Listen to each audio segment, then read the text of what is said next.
Netcasts you love. From people you trust. This is TWiT. Bandwidth for TWiT specials is provided by Cachefly at cachefly.com.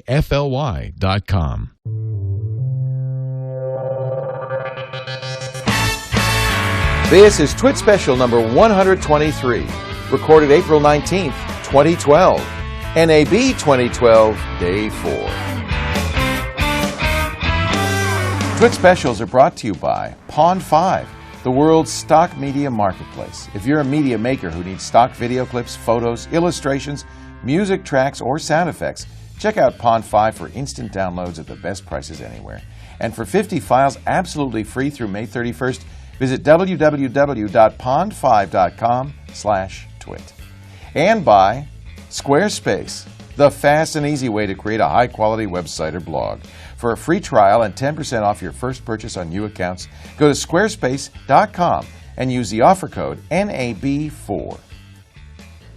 Hi, this is Scott Wilkinson. We are live at NAB 2012, Thursday, April 19th, 2012.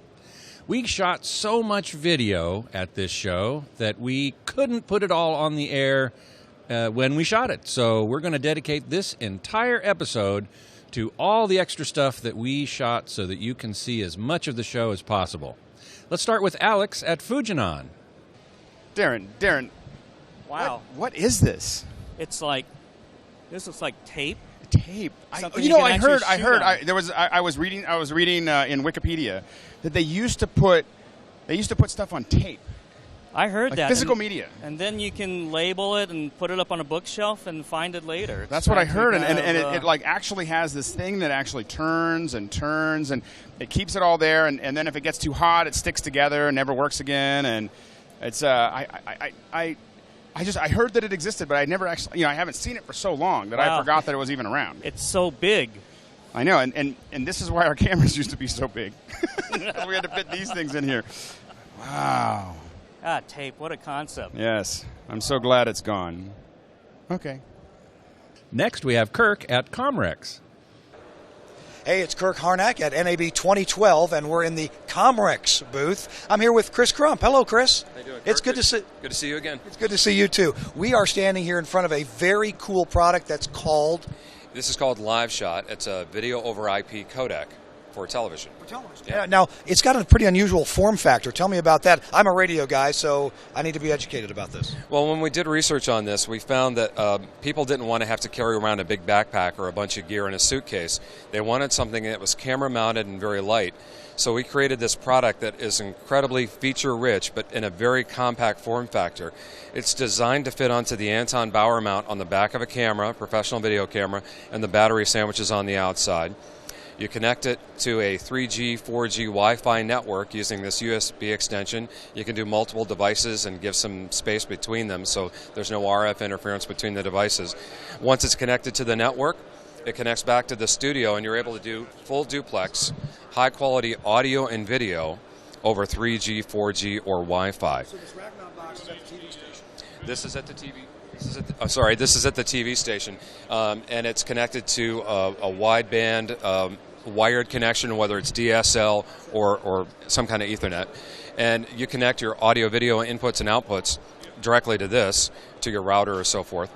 And as I mentioned, it's full duplex. So not only can I send live video back to the studio, but I can get a video return so I can see what the program is that they're feeding back. Oh, I didn't realize that it was two-way. That's very cool. Now, TV stations are going to use this. What about radio stations? Are radio stations interested in this kind of technology? Well, the amazing thing is radio is doing video. Morning shows are doing hits on television stations, and they're streaming to the web. So whether you need to do a tie-in with a local TV station for your morning show, you can have one of these in your radio studio and one back in the TV station.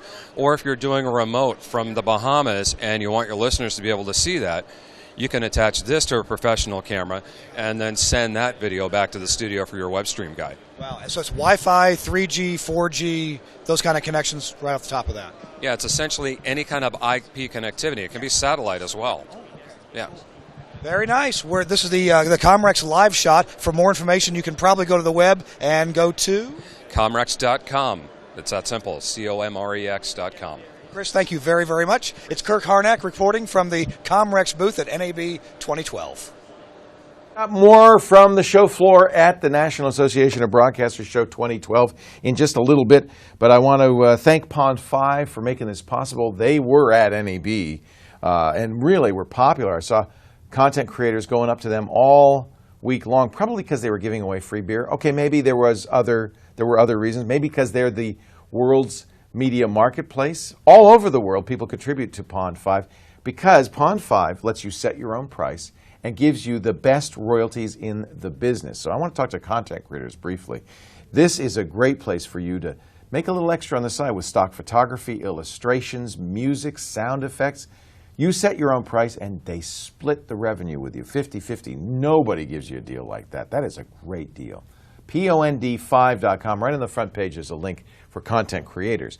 Now, one of the reasons that's good for us as content buyers, as people who use media in our presentations or our family videos or our productions, is because you're getting super high quality video from creators who are really committed to giving you the best. And by the way, the prices are very affordable. Videos start at $5, music $5, sound effects $2.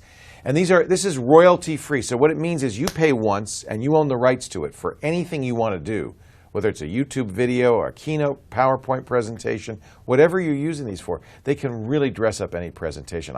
I was so pleased to find Pond 5. I use it in all my speeches now. Whenever I have slides, man, you're going to see a lot of Pond 5 content in there because it's super high quality. There's so many to choose from, millions, literally millions of choices, that you're always going to find something that's just right, just what you want to illustrate that concept or point. The sound effects can really dress up a video. Even if it's just a family film at $2, why not have just the right splash when Junior dives into the pool? It's actually saved me because sometimes I have no audio or terrible audio. Pond 5 is fantastic. Try it right now for photos, vector illustrations, music tracks, sound effects, motion graphics templates, and other creative assets. Pond5.com. If you're a content creator, go there to sell your stuff. You're not going to get a better deal anywhere. And finally, I want to give you 50 files absolutely free. This is really a nice deal. These guys really are stepping up. Videos, sound effects, a bunch of great stuff. 50 of them free. All you do is go to www.pond5.com/twit. I think part of this is they just want you to get used to the idea of going to Pond 5 for content, seeing what it's like. It's super easy to buy content there. Once you've set up an account, it's just a couple of clicks every time. Pond5.com/twit. We thank them for their support of our NAB coverage all week long. Oh, now back to you, Scott. Next up is Alex at RTS Telex. Alex for Darren. Alex, where are you? Where are you? Where are you? Are you in the shot? Yeah, exactly. I wish somebody could tell us. Alex for Darren. Alex for Darren. So this is what you're looking at here is this is the RTS, and this is a pretty standard. RTS is pretty popular in the world of comms. This is a wireless one. A lot of them are wired. Yeah, we use these a lot for just general, shooting concerts and things like that. You got a couple different channels. You can hear the director. Wireless is really big. I mean, I remember the days when you had to string cable out for all this stuff. I still remember those days because we don't have that kind of budget sometimes. So the wireless is a big jump up. I mean, the big thing is that, and there's a whole way that you do it. Where you're saying, Alex for Darren. Darren will say, not here. Not here. Go for Darren or whatever. And so, but the issue is that it's a lot different than actually everyone being on a phone or everyone being on Skype. Right. There's a whole process to the ways these work, and a lot of times we're working in productions where we'll have one loop or two loops or four loops. Where you might have production on a loop, you might have cameras on a loop, you might have audio on a loop. That type of thing. And each one of them, and you can select them. This is a very simple control unit where you only have two channels. But you might have, a control unit with a whole slew. Yeah, I mean, I've worked on shoots where, we've had director on one, audio, and then you have tech. So there's something up with your camera, but you're still shooting. You hit that, you talk directly to them, and no one else hears that conversation. So you can solve these problems, and everything looks really smooth on the screen. And it's not a simple thing. You know, what's funny is it really takes a specialist to get these things set up. You know, to get them all set up, have them all work correctly. Really, it takes sometimes someone a whole day to kind of get everybody into all the right loops and get it all set up. But it's worth it because if they don't get it right, it's mass confusion. Yeah, the worst thing that could happen is your shoot starts, you go out live, and someone can't hear the director. That's like the biggest disaster. So these things, I mean, these comms, or private lines we used to call them also, are just like, it's like the lifeblood of a shoot. Yeah. And I think that a lot of times as people are kind of, you know, I know that when we got started, we didn't know what anyone was using these for, and we're like, we can handle it, or might call them, or do something, you know, yell louder. And once you get used to these, it's very hard. Yeah, you can't live without it. I mean, we use them just for crane work, where I'll have somebody on a crane, and they'll be booming the crane down, and we'll be talking to the camera operator, and he'll say, just ease on over to this way now. And being wireless and just doing it quietly, no one knows how much chatter there's really going. Yeah. So anyway, these are comms. This is RTS, and this is NAB 2012. Now it's time to hear from Kirk at Enco. Hey, it's Kirk Harnack at NAB 2012, and now I'm in the booth of Enco, E-N-C-O, which really stands for Eugene Novacek Company, which I think is pretty cool. Well, I'm talking to Dave Turner. Hi, Dave. Hi, Kirk. Hi. How's you doing? I'm good. Good to see you. You are introducing some technology that, you know, a lot of folks in IT already know about, but it's kind of new for broadcasters, isn't it? Yes. The notion of what, virtualization? Virtualization. And that is essentially using the same kind of layout for the operators. These are workstations for our automation software. But the magic behind this is that these are coming over a thin client here. There's no PC in this operating environment that's making noise or, you know, creating heat. Yep. It's just this little thin client that is connected via an IP connection to the network that is running from a virtual entity back here. If you want to walk over and see. By the way, folks that are in radio will recognize this. Absolutely. Standard automation This is our standard layout. product. And to the operator, they have no idea that this is any different than anything they've ever used before. So the magic is that we have a couple of Haas-looking computers over here. These are a couple of beefy servers.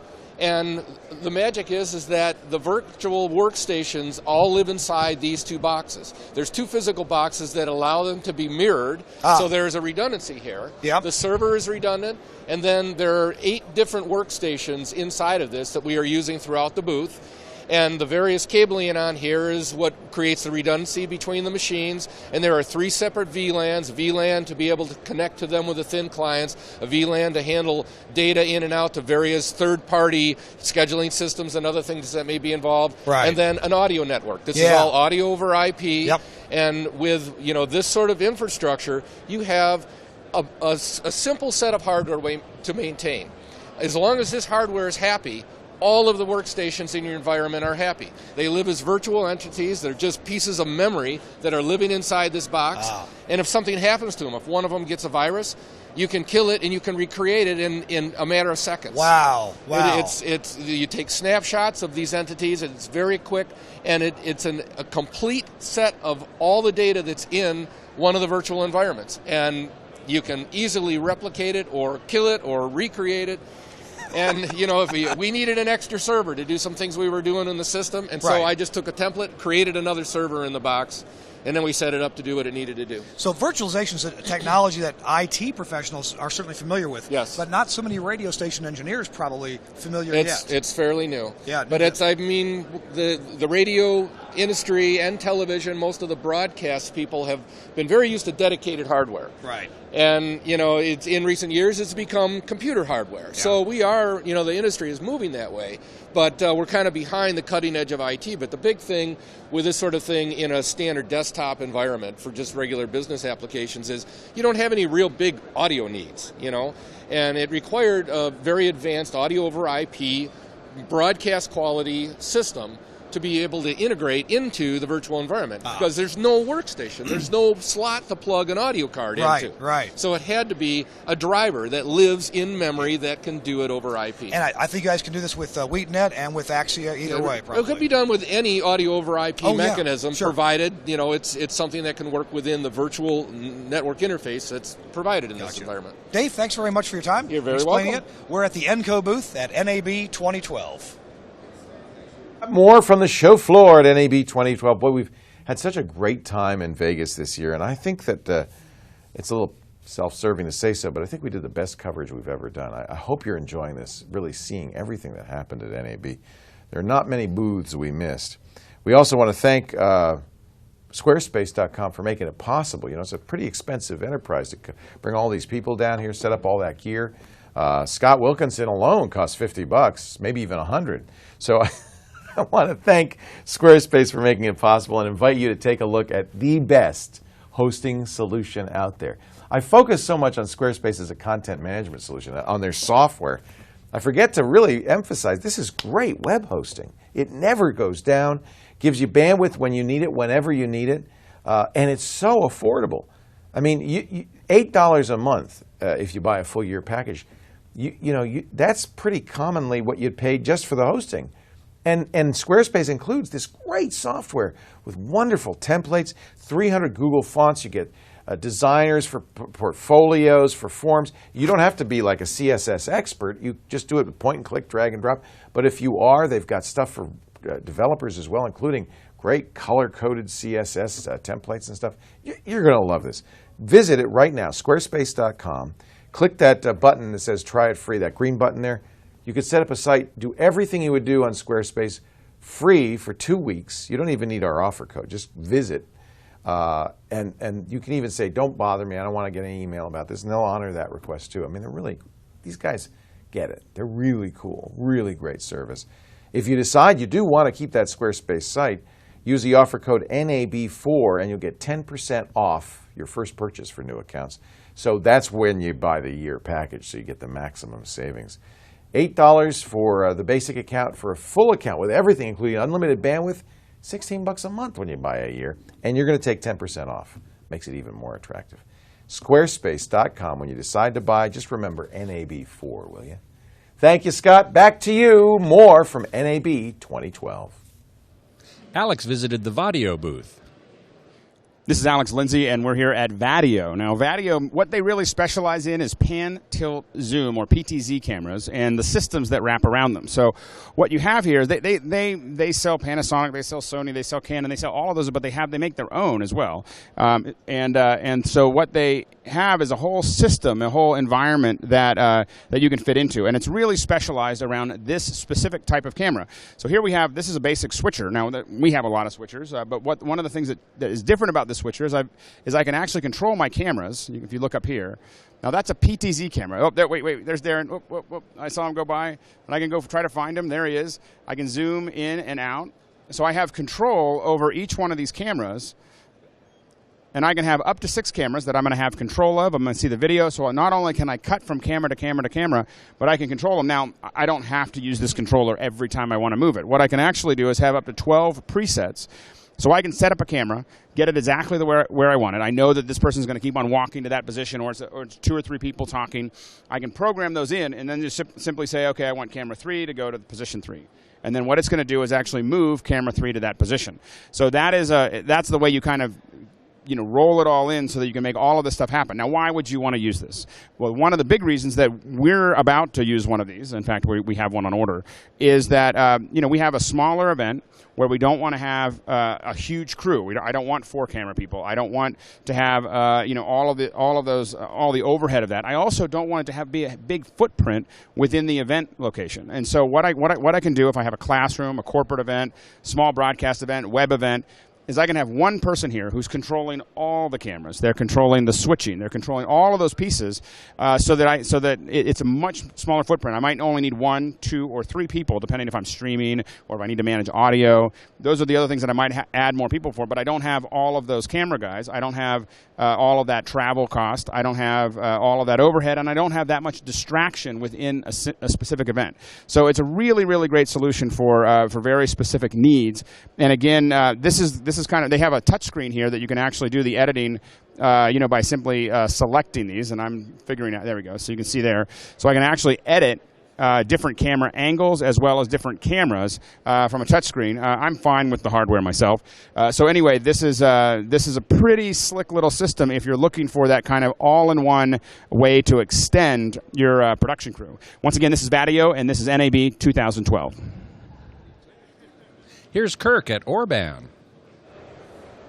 Hey, it's Kirk Harnack. We're at NAB 2012, and I'm in the Orban booth.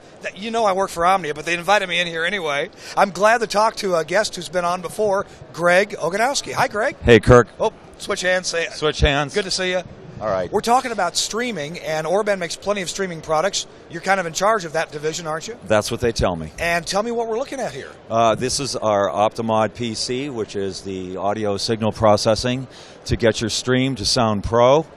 And we've got the software that controls it over here. And we've got a demonstration of a player. The Orban Passionate Purple Flash Player. The Passionate Purple Flash Player. There it is. That's on the Orban website. It's our eval player demonstrating HEAAC, which is the codec of choice these days. Oh, and being flash, that's just not something that folks would download. They just play it right there on their browser. Play it right there on their desktop. Okay. Plays on the desktop, plays on mobile apps such as Streams Hi-Fi Radio, which is now available on the Pioneer app radio, so you can control it on the desktop, or on the dashboard rather. And that's the size of it. You get hi-fi with high-efficiency AAC. Yeah. Now, you're a big fan of this codec, right? The say the letters. HEAAC. And there's a V2? It's high-efficiency AAC. It was the codec of choice with Apple iTunes. Okay. AAC was. AAC, yeah. Yes. Yeah. HE is AAC with SBR, what they call spectral band replication. And it allows hi-fi at bit rates below 64 kilobits. And maybe something you could address for me in the audience. A lot of the history of streaming to this point is radio stations and others who have streamed have often made two streams, a higher bit rate and a lower bit rate for those bit rate challenged. Yes, and this can still be done if you so desire.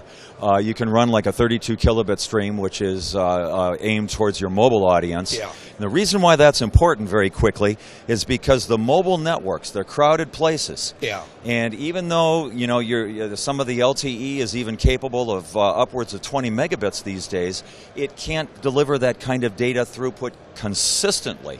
So it still needs to be buffered, and it's very important to be able to keep the bit rates down to get reliable audio. But this codec, HEAAC, can do just amazing things at pretty low bit rates. Absolutely. You'll get 16 kilohertz audio bandwidth, which is what it's actually 1 kilohertz greater than what most people are used to listening to on FM radio. Okay. And it can be delivered at, as we say, at 32 kilobits. This one here is a 32 kilobit demonstration of it.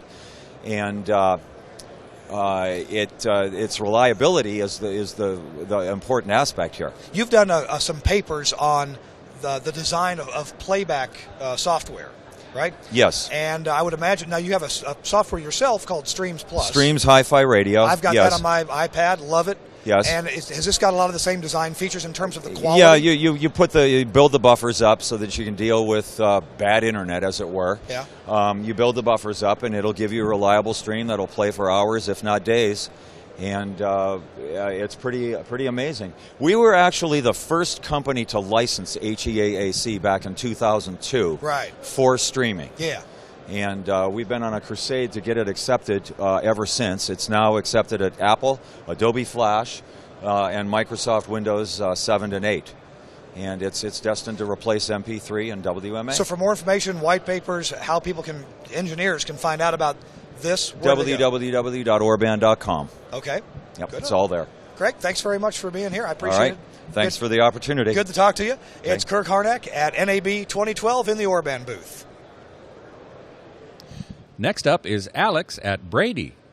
So this is Alex Lindsay, and we're here at Brady. Now, marking your stuff is very, very important. Dogs, of course, are very good at this. They mark the yard, they mark the street, they mark the neighbor's yard. And we in production often need to mark our stuff because we got to know whose is what. And using the dog method, kind of stinky. So instead, of course, we use labels. And if you're in production long enough, you get really obsessive about your labels. You get obsessive about the type of labelers. You get obsessive about the type of stickers. And this is one of the best. So this is Brady, and these are a little bit more expensive than the normal ones, the ones you'll find at Staples. But what they do is they allow you to have many, many, many different types of labels here. So they start off kind of small. There's a cartridge system. You can get all kinds of different cartridges here. And as they get bigger, of course, you can have bigger stickers and all kinds of things. One of the cool things about this is something something that we have a real challenge with is labeling our cables, and deciding which, whether they're flag labels. But getting this to actually work and flex turns out to not be trivial. So one of the things about this little label here, this type of label here, you can actually unwrap it and then wrap it onto something else. This actually will unwrap and wrap over and over and over again. So if you need to actually leave some kind of label there, it'll work. And so anyway, it's a pretty slick little thing. And whether you get this one or whether you get the ones that are available in Staples, labeling your stuff is so important. We have gotten literally thousands and thousands of dollars back from rental agencies who accidentally, in the craziness of breaking something down at an event center, a lot of times your stuff can end up in a lot of different places, and it is key that you've got your labels on there, that you have your phone number on there, that you have your address on there. Literally, every penny that we've spent on this crazy labeling method has paid itself off almost every year. So once again, it's labeling is the key, and Brady is a great choice here at NAB 2012. Next, let's hear from Alex at CamBlock. So we're here at Polecam USA, and this is the CamBlock. Now, this is a pretty slick little device here. What you have is the ability to have a long slider. You've got pan and tilt control, and you've got lens control. So now what that's going to allow you to do, of course, is create some very complex movements and be able to do them over and over and over again. So you really have the time. You're going to use this controller here. You can see a little controller. This is a little iPack. It's the first time I've seen one in quite some time, but it works really well for this. This allows you to design your moves. So you can decide how fast it's going to go, where it's going to go, and then let it just continue to do it. Now, there's a couple things that you can do here. One is, of course, you can do multiple passes of the same movement, of course, but more importantly for a lot of people like Brent, who's on the other side of this camera, there's a lot of time lapse. So you can design something where you want something to kind of move along and kind of turn slowly and be taking those photos over and over and over again. And that's one of the things that you can do with a rig like this. So it's a pretty slick control. Now, this one is about $10,000 for the top part here. The whole unit that you're looking at here is about $18,000. So it's not going to be something you're going to do on a whim. But if you're trying to find a way to get that kind of control for time lapse, for motion control, this is a really, really slick system and definitely worth checking out. Once again, this is CamBlock and at Polecam USA, and this is NAB 2012. Now it's time for Kirk at Henry Engineering. Hey, it's Kirk Harnack. We're live at NAB 2012. And we're in the booth of a guy who I have a lot of respect for because he's pulled me out of so many binds. It's Hank Landsberg of Henry Engineering. Hi, Hank. How you doing? Very good, Kirk. It's How great are you doing? It's great to see you. Good to see you. You have the little boxes that engineers need to, get me out of this bind, get this done, and do it right. I've never had one of your products fail, ever. Well, Isn't that crazy? That's good. Yeah. That's a good thing. Yeah. We try to do it that way. Well, tell me what this is, a talent pod. What does that mean? Talent pods are a new product at the show this year. This is an announcer's mini console or an announcer's controller. Okay. Usually used by a radio station when you're doing a remote, like a sports remote, like maybe a basketball game. Talent Pod gives the announcer a way of turning his mic on and off. Okay. And there's a cough button there. Wait, And let's see if this works. Yes. Yep, works great. Okay. See, works, told you. And the other cool thing about this product is it gives the talent a way of creating a mix of local audio and return audio in his headphones. Okay. The local audio is normally the local mixer at the remote site. Right. The return audio is normally the IFB that's sent back from the main studio. And the reason for this is because on most modern remote systems there's some delay. And you don't want to hear yourself delayed. Right. You don't want to hear yourself live. Right. But hear what the other end is saying to you. Right. Or that could be queuing information coming back from the main studio. Yeah, like, hey, Kirk, you're almost out of time. Right. Shut up. Or do the Chevy spot next or whatever, Okay. And down here below the level controls, we have two pan switches. These allow the talent to position the local audio and the return audio in the left, center, or right channel of his headphones. How cool. That way you can keep track of what you're hearing. Yeah. So when the guy in the studio is yelling at you to, wrap it up in 30 seconds, you know that that's coming from the studio. And not from some guy standing behind you. Right. Okay. Right. That is so smart. Right. It's got both sizes of headphone jacks on it. 1/4 inch and 1/8 inch. Okay. And if you've got a remote where you've got, say, 2 or 3 announcers, you can give each announcer his own box. So each announcer has his own mic control and his own headphone mix. But on the back of the unit, we have Cat5 connectors that let you link multiple units together. How cool. So your headphone audio gets distributed all the way down the line. So it makes for a real simple, quick, and easy installation. We have time to talk about one more thing real quick, and I know it's a product and a technology that you're passionate about. You want to help engineers keep their stuff from getting blown up. Right. By lightning. This is Power Clamp. It's a highly effective surge suppressor. It's a multi-stage hybrid device, and it will reduce power line glitches and surges to within just a couple of volts of normal line voltage. Wow. So this is really important, especially if you're using a solid-state transmitter with a switching power supply, because those things tend to be very sensitive to power line surges and spikes. And this is much more sophisticated and effective than just your basic TVSS type of surge suppressor? Yeah, because it's a multi-stage device. We have 2 separate circuits in here. One of them takes care of the really big spikes, which are not very frequent but damaging. Right. And then we have a whole separate circuit that takes care of the smaller spikes that may be in the 300-400 volt range, which are just as damaging because they occur much more frequently. Gotcha. So you just hang this thing right across the AC power line, and it takes care of everything. Single phase or 3-phase, either way? Single phase, 3-phase, delta, Y, doesn't matter. You just tell us what voltage you have and what your power configuration is, and we can recommend a unit that would be applicable to your installation. To find you on the internet, where do engineers go? HenryEngineering.com. All righty. Hank, thank you Plain so and much. simple. Appreciate it. Thanks, I'm Kirk Harnack in the Henry Engineering booth at NAB 2012. For satellite news, here's Alex at ViaSat. This is Alex Lindsay, and I'm here at ViaSat with Stefan Yukin, and he is here to tell us a little bit about this ViaSat satellite. Now, one of the reasons that we're interested is that we have to get one soon. So we know that we need one, and so our scouts have been looking around, and they have told us this is the best one. This is the one that we should be looking at. So what makes this satellite uplink different?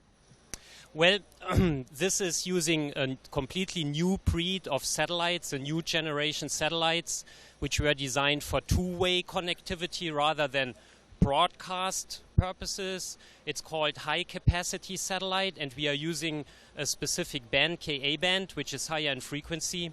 And so what's the benefit to the user? The benefit is that those satellites provide a lot more capacity compared to conventional satellite.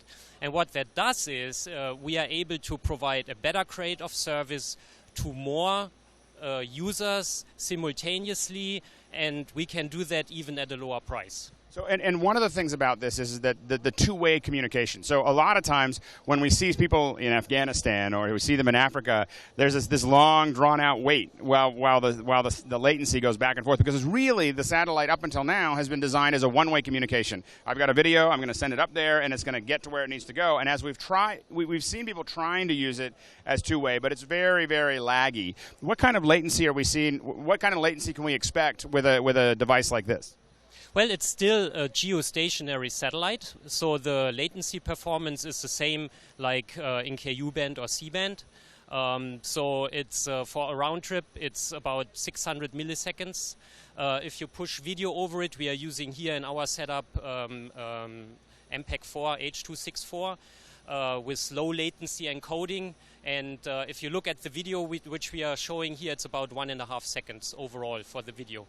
But for a voice call, it's a typical geostationary satellite latency. And the big advantage, of course, is that it's a much lower cost. Now, how much does a dish like this cost? Well, we sell that dish here, as you see it in that packaged in the suitcase, which is airline checkable. Right. So it's 50 pounds of weight and complies with all the requirements, $20,000.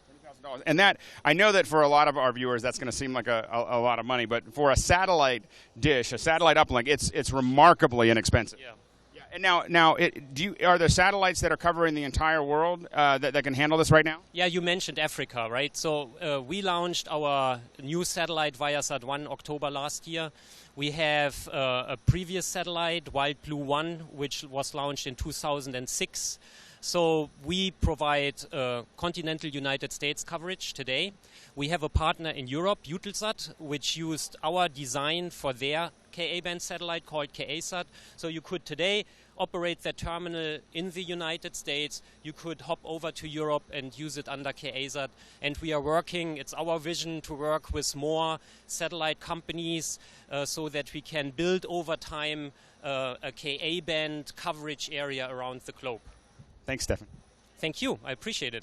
This is Alex Lindsay at ViaSat, and this is NAB 2012. Next up is Kirk at ERI. We're at NAB 2012. Hey, I'm Kirk Harnack. I'm in one of my favorite booths. I love this stuff. I'm at ERI, Electronics Research Incorporated. They make like this big brass stuff that transmits lots of power. Antennas, and not only antennas, but ERI also makes things like filters and combiners, and they put together whole big systems for broadcasters to get their signal out all over the place. I'm talking to my friend Bill Harlan. Hey, Bill. How are you doing? Oh, yeah, I'm good.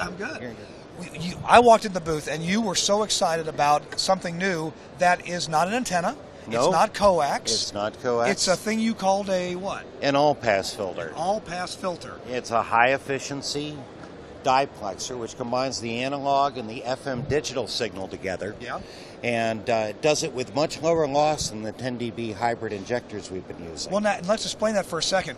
To do HD radio, one of the most common ways to do it was to take your FM antenna, yes, and buy an FM transmitter. Yes. Take your HD transmitter and combine them together, but there's a very lossy process. And you throw away 90% of the digital power. Right. And with this, you only throw away 12% of the digital power. So this filter is sophisticated, innovative design? What? It's an innovative application of notch filter technology that's really comes out of our high power combiners, like the ones we do at the Empire State Building. So the trick here is you're combining two signals that are on the same center frequency, right? Essentially on the same center frequency. It's in-band, slightly off-channel radio. Yeah.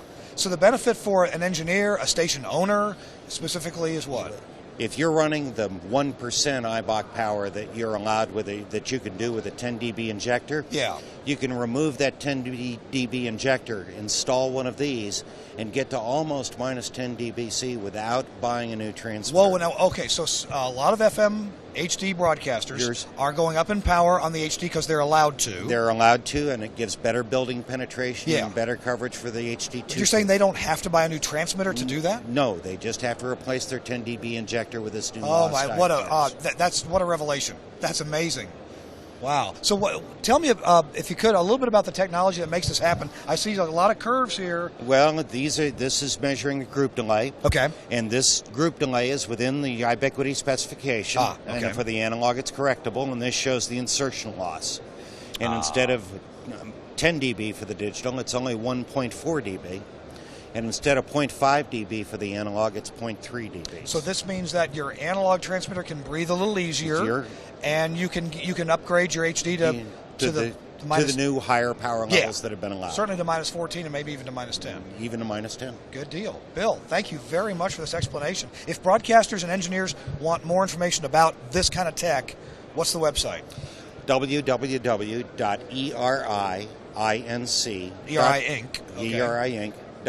Okay. Good deal. Thanks, Bill. Appreciate it. Thank you for coming by. I'm Kirk Harnack at the ERI booth at NAB 2012. Here's Alex at AJA. This is Alex Lindsay, and I am here at the AJA booth. It is AJA. I asked him. It's not Aja. It's AJA. So anyway, so what we have here now, we've talked about AJA before. We've talked about a lot of the products even this week. What we didn't really talk about, and I think a lot of people aren't talking about, is this little ttap. So this is brand new, and this is the AJA ttap. Now it may seem simple and not important, but this is a key to many people's productions. What you have is Thunderbolt going out, and going into this tiny little box, and then you have an SDI out and an HDMI out. Now, the reason that is important is that what it's doing is it's now, of course, it's for monitoring. It's for external monitoring from your laptop into a broadcast monitor. But more importantly, it legalizes that signal. So instead of sending a 60p out like a monitor would, you can set it up to do 5994, 2997, 2398, out at 1080i, 1080p, 720p, 525i, all of those different formats. Now, the reason that's important is because that's what we buy for thousands of dollars scan converters for. So the issue is right now what we have is a Thunderbolt scan converter for about $250. That is going to change a lot of people's lives who have to do screen recordings over and over and over again, where they need to have an external device, or they need to integrate into a switching system that needs a legal video signal out of their Mac. It is a complete change from all the little things that we've had to do to make all of that work. So once again, this is the AJA ttap here at AJA and NAB 2012. Let's hear from Kirk at Nautel. Hey, it's Kirk Harnack at the Nautel booth at NAB 2012. I'm here with my buddy, Chuck Kelly.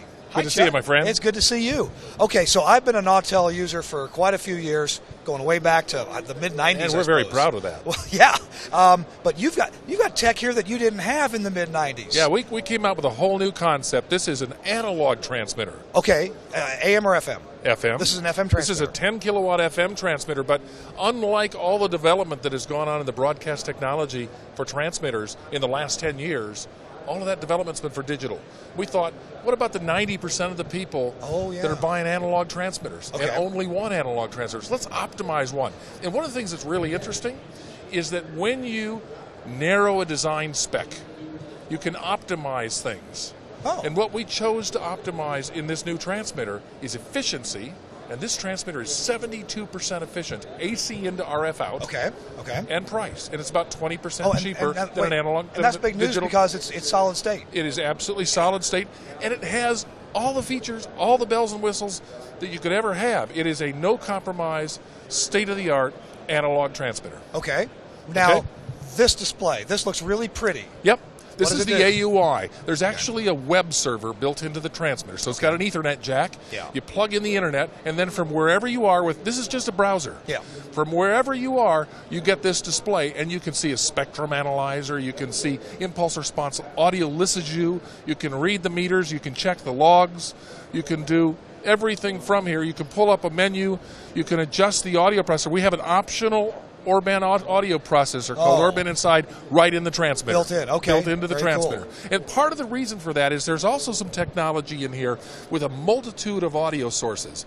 We can bring in AES EBU, left and right analog, composite, but we can also bring in audio, for instance, over LiveWire. This is a LiveWire transmitter. It's completely the first, well, the second from our company, but the first in the world LiveWire transmitter. It also has the capability of storing audio on a USB device, and it has a playlist editor where we can actually create a playlist with the cuts on the device and play it right out. So it's got like a complete radio automation in here. Now, that's all cool. That was originally as an emergency backup device. Right. But what we've actually done is had people come in and say, well, we want that as the primary audio source. My goodness. So what they're doing is we've worked out a relationship with our buddies over at Enco. They have developed an interface for their DAD automation system that instead of controlling sound cards, controls these transmitters. Oh, my goodness. Sends out the new content, sends out the new playlists, and then sucks back the as-played logs that are created in the transmitter automatically so they can reconcile with traffic and billing and music scheduling. Oh, my So it's goodness. a kind of a new dynamic of the whole mode of transmission. That's called push radio. And if you think about it for a second, if you're going to do something like push radio, where can you put the audio processor? There's only one place, inside the transmitter. At the transmitters, And that's why it's there. Very cool. If folks want more information about any of this new tech, where do they go? www.nautel.com, Nautel.com. All right, and this is the NV10, and what's Light. the LT? And Kirk, now you can say you've seen the light. Jeez. Chuck, thank you so much. Thanks, buddy. Appreciate it. I'm Kirk Harnack at the Nautel booth at NAB 2012. Next up is Alex at Wacom. We're here at Wacom, and of course I have a lot of tablets from Wacom. I've had them pretty much almost since day one, and it's just one of my favorite devices that I have to interface with my computer, and they've got lots of different options. So this is a bamboo stylus, and this is bamboo paper. This is an iPad app, and it's just probably the best solution that I have seen to be, for drawing on your iPad. Now I like paper a lot as well. That's another application, but this stylus is really one of the best weights that I've seen to date to interface with my iPad. Now, that's not all they make, of course. They make little tablets, they make tiny tablets, they make big tablets, they make tablets like this. Now, they have a Cintiq line, which is for artists and so on and so forth, but they also have this, and this is more of this is what they call their vertical market, or this is another way to do it. And what they have here is a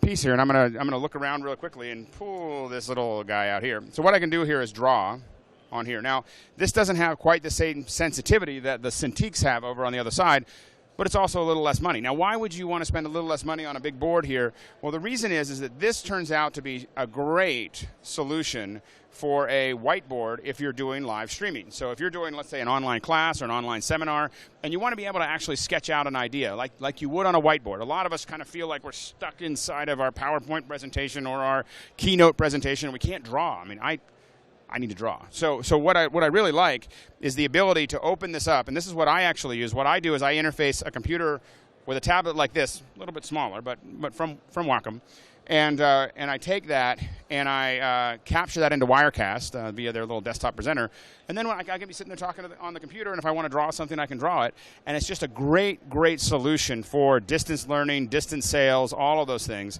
to kind of pull people back into the conversation. So again, this is Wacom, and this is NAB 2012. Let's hear from Kirk at Neo Group.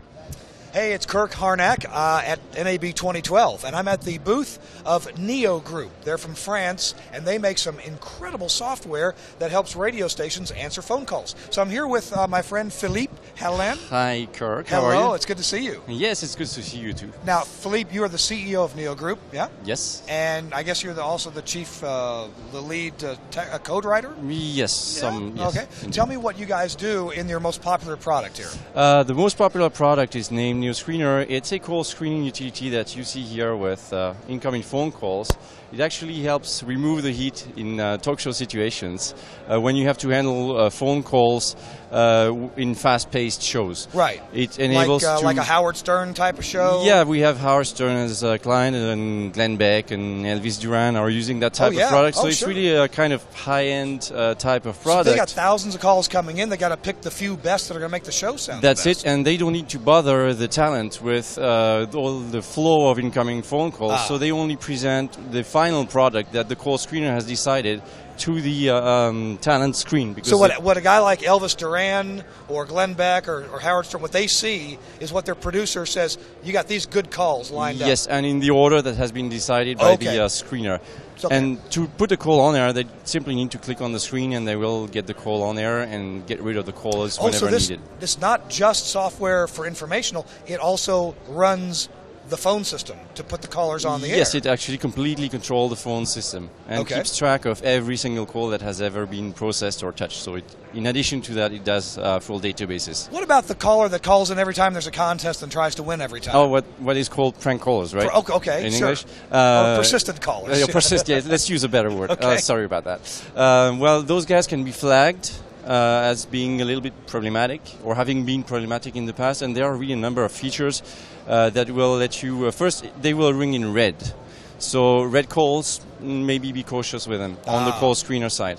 It doesn't mean you cannot take them on air, because some hosts will like to have some people who are moving a little bit, Now, call screening is one way that you interact, or calls are a way that a broadcaster interacts with his audience. And now we've got all this social media going on too. I understand you have some hooks into social media to let folks know what's going on that way. That was a natural evolution for that product that has got a certain number of years now. Yeah. We have this on this